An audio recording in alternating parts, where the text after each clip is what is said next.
કેમ છો વિદ્યાર્થી મિત્રો? ધોરણ 11 ગુજરાતી માધ્યમ BAમાં આપણે છઠ્ઠો પાઠ અભ્યાસ કરી રહ્યા હતા. હવે આપણે છઠ્ઠા પાઠમાં આગળ અભ્યાસ કરીશું. ભાગીદારી પેઢી અને કંપની વચ્ચેનો તફાવત. મિત્રો, સૌથી પહેલાં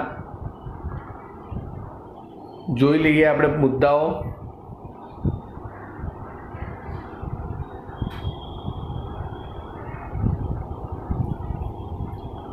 સ્થાપના વિધિ.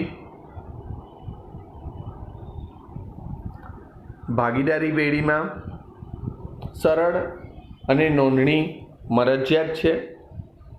અલગ કાનૂની વ્યક્તિત્વ મળતું નથી. કંપનીની વાત કરીએ તો એની સ્થાપના વિધિ ખૂબ જ લાંબી અને અટપટી છે. નોંધણી ફરજિયાત છે. અલગ કાનૂની વ્યક્તિત્વ મળે છે. સભ્ય સંખ્યાની વાત કરીએ. ભાગીદારી પેઢીમાં ઓછામાં ઓછા 2, વધુમાં વધુ સરાફી બેન્કિંગ ધંધામાં 10 અને અન્ય ધંધામાં 20. ભાગીદારી પેઢીમાં સભ્ય સંખ્યા ઓછામાં ઓછી 2,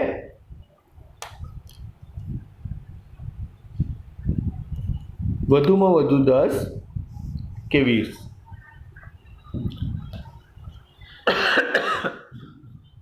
કંપનીમાં જાહેર કંપનીમાં ઓછામાં ઓછા 7 સભ્યો અને વધુમાં વધુ અમર્યાદિત. ખાનગી કંપનીમાં ઓછામાં ઓછા 2 અને વધુમાં વધુ 200. મૂડીની વાત કરીએ. મૂડી પ્રમાણમાં ઓછી મેળવી શકાય. કંપનીમાં મૂડી શેર બહાર પાડી મોટા પાયા ઉપર મેળવી શકાય છે.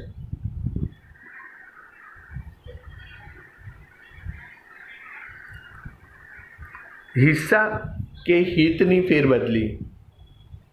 ભાગીદારી પેઢીમાં અન્ય ભાગીદારોની સંમતિ સિવાય ભાગીદાર પોતાના હિસ્સા કે હિતની ફેરબદલી કરી શકે નહીં.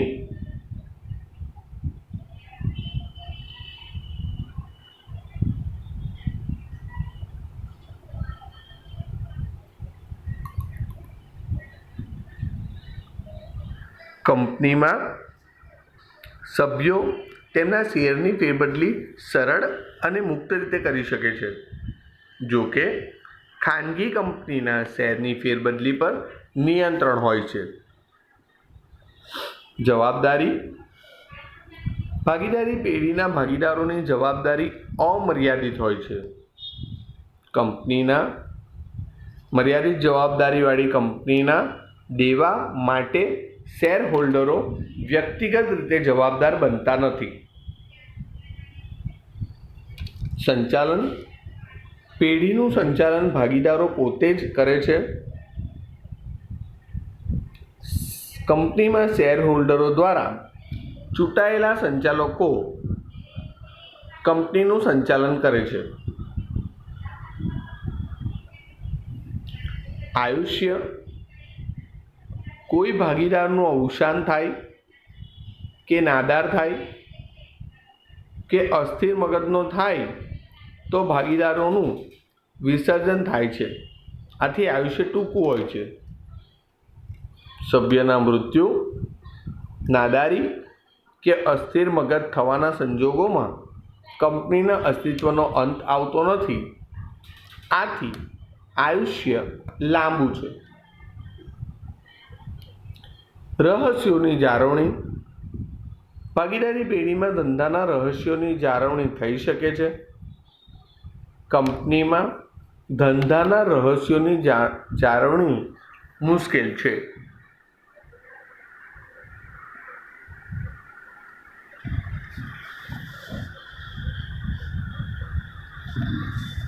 પરિવર્તનશીલતા. ભાગીદારી પેઢી પરિવર્તનશીલ છે. કંપનીમાં પરિવર્તન મુશ્કેલ છે. વ્યક્તિગત સંપર્ક. પેઢીના કર્મચારીઓ ભાગીદારી પેઢીમાં પેઢીના કર્મચારીઓ અને ગ્રાહકો સાથે ભાગીદારો સીધો સંપર્ક રાખી શકે છે. કંપનીમાં આવા વ્યક્તિગત સંપર્કનો અભાવ વર્તાય છે. વિસર્જન ભાગીદારી પેઢીમાં કરાર અનુસાર અથવા કાયદાએ નક્કી કરેલા સંજોગોમાં કે ભાગીદારો ઈચ્છે ત્યારે ભાગીદારીનો અંત લાવી શકે છે. કંપનીનું વિસર્જન કાયદાનું પાલન કરીને જ થઈ શકે છે.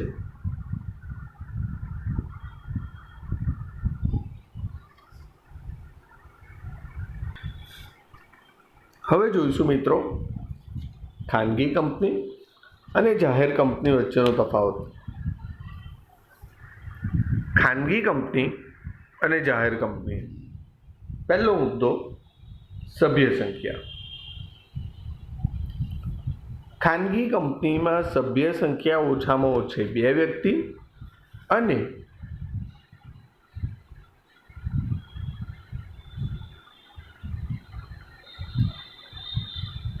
સભ્ય સંખ્યા 200થી વધવી જોઈએ નહીં.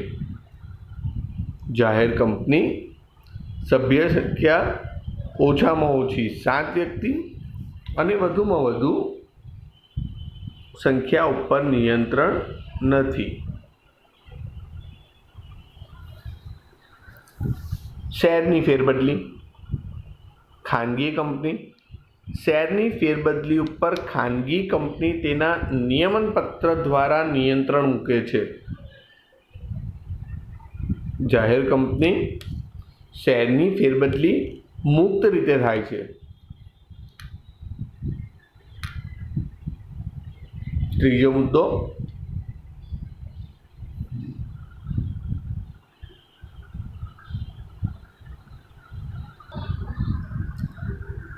મુદ્દો જાહેર જનતાને આમંત્રણ. ખાનગી કંપની જાહેર જનતાને શેર કે ડિબેન્ચર ખરીદવાનું આમંત્રણ આપી શકતી નથી. વિજ્ઞાપન બહાર પાડી શકતી નથી. જાહેર કંપનીમાં વિજ્ઞાપન બહાર પાડી જાહેર જનતાને શેર કે ડિબેન્ચર ખરીદવાનું આમંત્રણ આપી શકાય છે.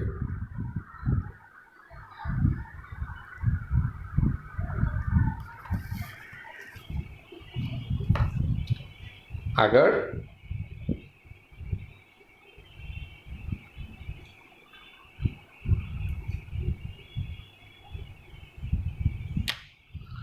ચોથો મુદ્દો એક વ્યક્તિની કંપની.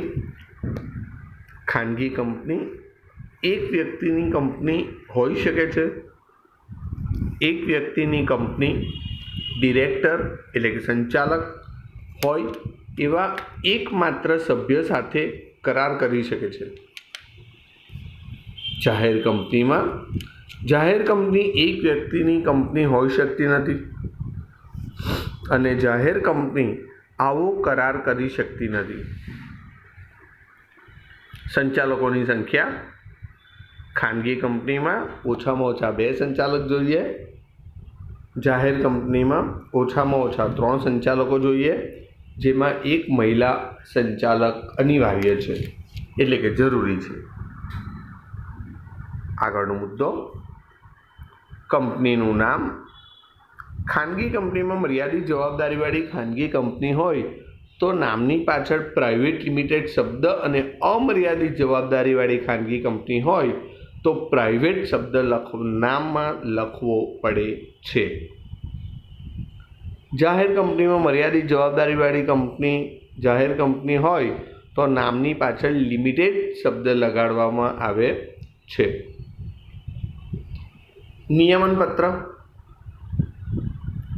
નિયમનપત્ર તૈયાર કરી કંપની રજિસ્ટ્રાર સમક્ષ નોંધણી કરાવવી ફરજિયાત છે. જાહેર કંપનીમાં નિયમનપત્ર તૈયાર કરેલ ન હોય તેવા સંજોગોમાં કંપનીના પરિશિષ્ટ 1માં નિર્દેશિત કરાયેલ નમૂનાના આર્ટિકલ્સ આપોઆપ લાગુ પડે છે. લઘુત્તમ ભરણું. ખાનગી કંપનીમાં લઘુત્તમ ભરણાની જોગવાઈ લાગુ પડતી નથી. જાહેર કંપનીમાં લઘુત્તમ ભરણાની જોગવાઈ લાગુ પડે છે. નવા શેર ખાનગી કંપનીમાં નવા શેર બહાર પાડવામાં આવે તો કંપનીના વર્તમાન સભ્યો સિવાય અન્ય વ્યક્તિને શેર આપી શકે છે. જાહેર કંપનીમાં નવા શેર બહાર પાડવામાં આવે તો ત્યારે પ્રથમ દરખાસ્ત કંપનીના વર્તમાન સભ્યોને કરવી પડે છે.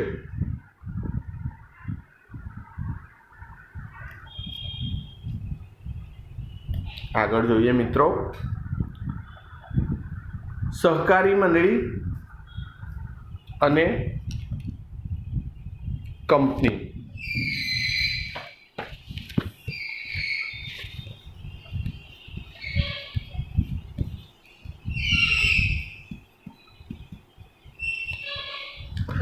જોઈએ એમાં પહેલો પોઈન્ટ અર્થ.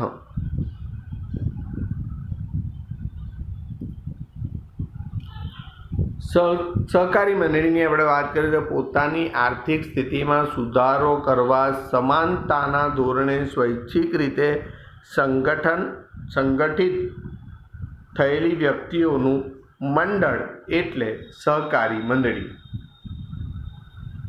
સહકારી મંડળી એટલે શું? પોતાની આર્થિક સ્થિતિમાં સુધારો કરવા સમાનતાના ધોરણે સ્વૈચ્છિક રીતે સંગઠન થયેલી વ્યક્તિઓનું મંડળ. કંપની કાયદેસરનો ધંધો કરી નફો કરવા માટે એકઠી થયેલી વ્યક્તિઓનું મરજિયાત મંડળ. બીજો પોઈન્ટ હેતુ. સહકારી મંડળી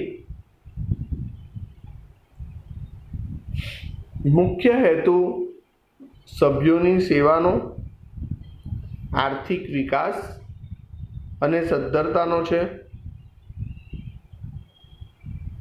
નફાનો ઉદ્દેશ ગૌણ છે.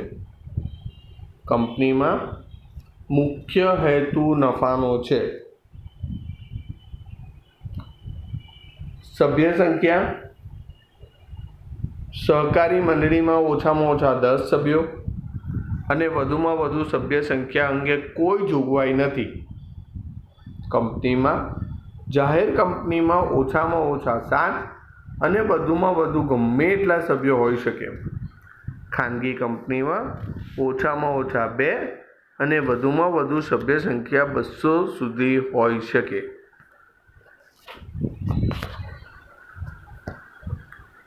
જોઈએ આગળ સ્થાપના વિધિ. સહકારી મંડળીની સ્થાપના વિધિ કંપની કરતાં સરળ છે. કંપનીની સ્થાપના વિધિ પ્રમાણમાં લાંબી અને અટપટી છે. વહીવટ. સહકારી મંડળીમાં વહીવટ લોકશાહી ઢબે થાય છે. સભ્ય દીઠ 1 મત આપી શકાય છે. કંપની માત્ર સિદ્ધાંતમાં જ લોકશાહી વહીવટ ખ્યાલ ભ્રામક બને છે. શેર. સહકારી મંડળીમાં એક સરખા અધિકારવાળા અને એક જ પ્રકારના શેર બહાર પાડી શકે છે, જ્યારે કંપનીમાં ઇક્વિટી શેર ઉપરાંત પ્રેફરન્સ શેર પણ બહાર પાડી શકાય છે.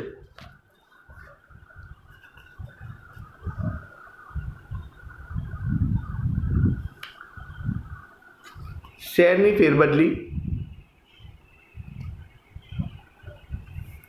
અને સભ્યપદનો અંત. શેરની ફેરબદલી થતી નથી. સભ્ય મંડળીને શેર પરત કરી સભ્યપદનો અંત લાવી શકે છે. કંપનીમાં શેરની ફેરબદલી થઈ શકે છે. શેર મૂડી પર અસર. સહકારી મંડળીમાં મંડળીનો સભ્ય મંડળીને શેર પરત કરી મૂડી પાછી મેળવી શકતો હોવાથી મૂડી ભંડોળમાં ઘટાડો થાય છે.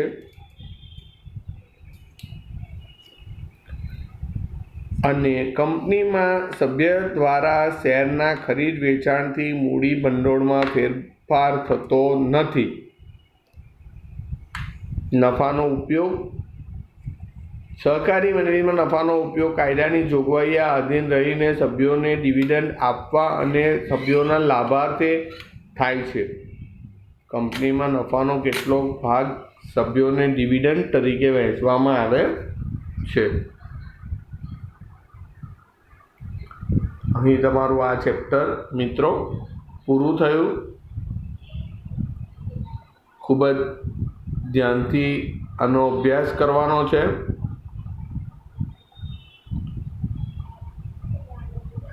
અને આ બધા કોષ્ટક એટલે કે તફાવત જે છે કે સહકારી મંડળી અને કંપની વચ્ચેનો તફાવત,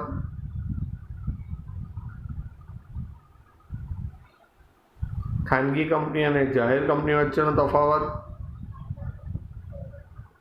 અને ભાગીદારી પેઢી અને કંપની વચ્ચેનો તફાવત આપણે જે જોયો વિદ્યાર્થી મિત્રો, આ 3 તફાવત તમારે તમારી BAની નોટમાં સરસ અક્ષરે પહેલાં લખી નાખવાનો રહેશે.